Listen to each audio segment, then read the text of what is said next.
नमस्कार। तो आज एक बार फिर स्वागत है आपका हमारे चैनल डिवाइन कनेक्शन विद आरती में। तो आज हम आपको बताएंगे सावन सोमवार, जो कि अभी पवित्र सावन मास चल रहा है। उसमें सोमवार के व्रत की बहुत ही महत्ता है और उसकी कथा का भी। तो आज हम आपको सावन सोमवार की कथा सुनाएंगे। सबसे पहले शंकर भगवान की जय, माता पार्वती की जय। तो कथा स्टार्ट करते हैं। एक नगर में एक बहुत धनवान साहूकार रहता था। उसके घर में धन की कमी नहीं थी, परंतु वह बहुत दुखी था क्योंकि उसके कोई पुत्र नहीं था। वह इसी चिंता में दिन रात दुखी रहता था। पुत्र की कामना के लिए वह प्रत्येक सोमवार शिव जी का व्रत और पूजन किया करता था तथा सायंकाल मंदिर जाकर शिव जी के सामने दीपक जलाया करता था। उसके इस भक्ति भाव को देखकर एक समय माता पार्वती जी ने शिव जी से कहा, महाराज, यह साहूकार आपका अनन्य भक्त है, सदैव आपका व्रत और पूजन बड़ी श्रद्धा से करता है। आपको इसकी मनोकामना पूर्ण करनी चाहिए। शिव जी ने कहा, हे पार्वती, यह संसार कर्म क्षेत्र है। किसान खेत में जैसा बीज बोता है वैसी ही फसल काटता है। उसी तरह मनुष्य इस संसार में जैसा कर्म करते हैं वैसा ही फल भोगते हैं। माता पार्वती ने अत्यंत आग्रह से कहा, महाराज, जब यह आपका अत्यंत अनन्य भक्त है और इसको किसी प्रकार का दुख है तो उसे आपको अवश्य दूर करना चाहिए।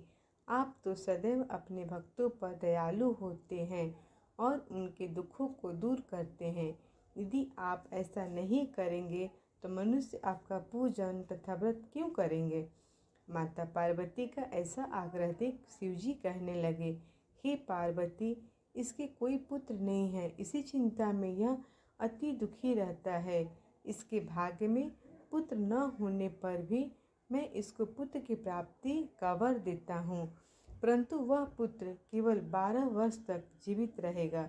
इसके पश्चात वह मृत्यु को प्राप्त हो जाएगा।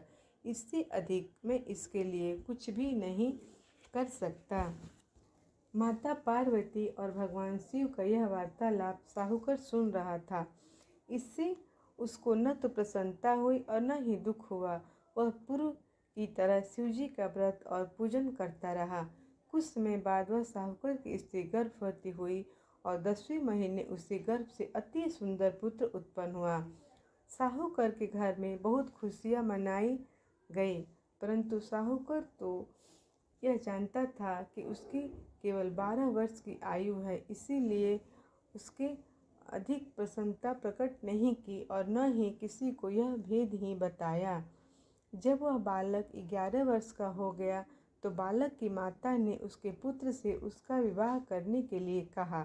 साहूकार ने कहा, अभी मैं इसका विवाह नहीं करूँगा। मैं अपने पुत्र को काशी पढ़ने के लिए भेजूँगा। साहूकार ने बालक के मामा को बुलाकर उसको बहुत सारा धन देकर कहा, तुम इस बालक को काशी में पढ़ने के लिए ले जाओ और रास्ते में जिस स्थान पर भी जाओ वहाँ यज्ञ करते ब्राह्मणों को भोजन कराते तथा दक्षिणा देते हुए जाना। दोनों मामा भांजे यज्ञ करते ब्राह्मणों को भोजन कराते तथा दक्षिणा देते काशी जी की ओर चल पड़े। रास्ते में एक नगर पड़ा।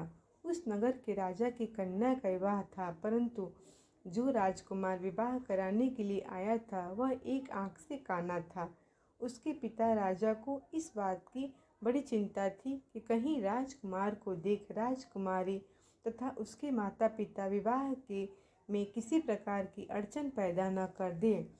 जब उसने सेठ के अति सुंदर इस लड़के को देखा तो मन में विचार किया कि क्यों न द्वार चार के समय इसी लड़के के वर की सारी रस्में पूरी की जाए। ऐसा मन में विचार कर राजकुमार के पिता ने उस साहूकार के लड़के और उसके मामा से बात की। वे राजी हो गए। फिर उस साहूकार के लड़के को वर के कपड़े पहनाकर तथा घोड़ी पर बैठाकर कन्या के द्वार पर ले गए। कार्य प्रसन्नता से पूर्ण हो गया। राजकुमार के पिता ने सोचा कि यदि विवाह कार्य की इसी लड़के से करा दिया जाए तो क्या बुराई है। ऐसा विचार कर लड़के और उसके मामा ने कहा कि यदि आप फेरों और कन्यादान के काम को भी करा दें तो आपकी बड़ी कृपा होगी। मैं इसके बदले आपको बहुत धन दूंगा। दोनों ने इसे भी सहर्ष स्वीकार कर लिया। विवाह कार्य बहुत अच्छी तरह से संपन्न हो गया। सेठ का पुत्र जिस समय जाने लगा तो उसने राजकुमारी को चुनरी के पल्ले पर लिख दिया, तेरा विवाह मेरे साथ हुआ है, परंतु जिस राजकुमार के साथ तुमको भेजेंगे वह एक आँख से काना है। मैं काशी जी पढ़ने जा रहा हूँ। सेठ के लड़के के जाने के पश्चात राजकुमारी ने जब अपनी चुंदरी पर ऐसा लिखा हुआ पाया तो उसने कानी राजकुमार के साथ जाने से इनकार कर दिया। उसने अपने माता पिता को सारी बात बता दी और कहा कि यह मेरा पति नहीं है, मेरा विवाह इसके साथ नहीं हुआ है। जिस वर के साथ मेरा विवाह हुआ है वह तो काशी पढ़ने गया है। राजकुमारी के माता पिता ने अपनी कन्या को विदा नहीं किया और बारात वापस चली गई। उधर सेठ का लड़का और उसका मामा काशी पहुंच गए। वहां जाकर उन्होंने यज्ञ करना और लड़के ने पढ़ना शुरू किया। जिस दिन लड़के की आयु 12 वर्ष की हो गई उस दिन मामा ने यज्ञ रच रखा था। लड़के ने अपने मामा से कहा, मामा जी आज मेरी तबीयत कुछ ठीक नहीं है। मामा ने कहा, अंदर जाकर सो जाओ। लड़का अंदर जाकर सो गया तो थोड़ी देर में ही उसके प्राण निकल गए। जब उसके मामा ने आकर देखा कि उसका भांजा मृत पड़ा है तो उसको बड़ा दुख हुआ। उसने सोचा कि अगर मैं अभी रोना पीटना मचा दूंगा तो यज्ञ का कार्य अधूरा रह जाएगा। अतः उसने जल्दी से यज्ञ का कार्य समाप्त करवाकर ब्राह्मणों के जाने के बाद रोना पीटना शुरू कर दिया। संजोग बस उसी समय शिव पार्वती उधर से जा रहे थे। जब उन्होंने जोर जोर से रोने की आवाज़ सुनी तो पार्वती जी कहने लगी, हे महाराज, कोई दुखिया रो रहा है, इसके कष्ट को दूर कीजिए। जब शिवजी पार्वती जी वहां पहुंचे तो उन्होंने पाया कि वहां एक लड़का मरा पड़ा है। माता पार्वती कहने लगी, महाराज यह तो उसी सेठ का लड़का है जो आपके वरदान से उत्पन्न हुआ था। शिव जी ने कहा, हे पार्वती, इसकी आयु इतनी ही थी, वह भोग चुका। तब पार्वती जी ने कहा, हे महाराज, इस बालक को और आयु दे, नहीं तो इसके माता पिता तड़प तड़प कर मर जाएंगे। माता पार्वती के बार बार आग्रह करने पर शिव जी ने उसको जीवन का वरदान दिया। शिव जी की कृपा से वह लड़का जीवित हो गया। इसके बाद शिव जी और पार्वती जी कैलाश पर्वत को चले गए। शिक्षा पूरी होने पर वह लड़का और उसका मामा उसी प्रकार यज्ञ करके ब्राह्मणों को भोजन कराते तथा दक्षिणा देते अपने घर की ओर चल पड़े। रास्ते में उसी नगर में आए जहाँ उस लड़के का वहाँ की राजकुमारी से विवाह हुआ था। वहाँ आकर उन्होंने यज्ञ आरंभ कर दिया।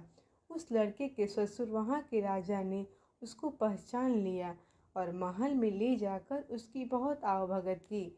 बहुत से दास दासियों सहित आदरपूर्वक अपनी राजकुमारी और जमाई को विदा किया।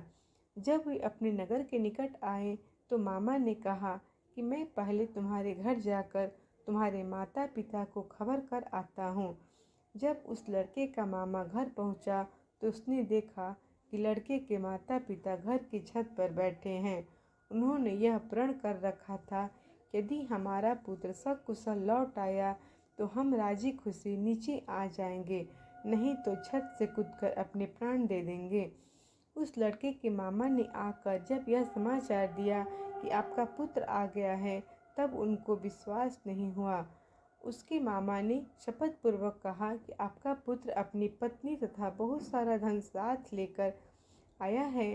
तो सेठ प्रसन्नता से भर उठा। सेठ सेठानी आनंद पूर्वक नीचे आए। बाहर आकर उन्होंने अपने पुत्र तथा उनकी पत्नी का भरपूर स्वागत किया। सभी प्रसन्नता के साथ रहने लगे। जो कोई सोमवार के व्रत को धारण करता है अथवा इस कथा को पढ़ता या सुनता है उसके सब दुख दूर होकर उसकी समस्त मनोकामनाएं पूर्ण होती हैं तथा इस लोक में नाना प्रकार के सुख भोग कर अंत में सदाशिव के लोक को प्राप्त होते हैं। बोलिए शिव परिवार की जय, माता पार्वती की जय। इस प्रकार आज हमारी श्रावण सोमवार की कथा पूरी हुई। तो मिलते हैं नेक्स्ट वीडियो में, तब तक के लिए जय श्री राम।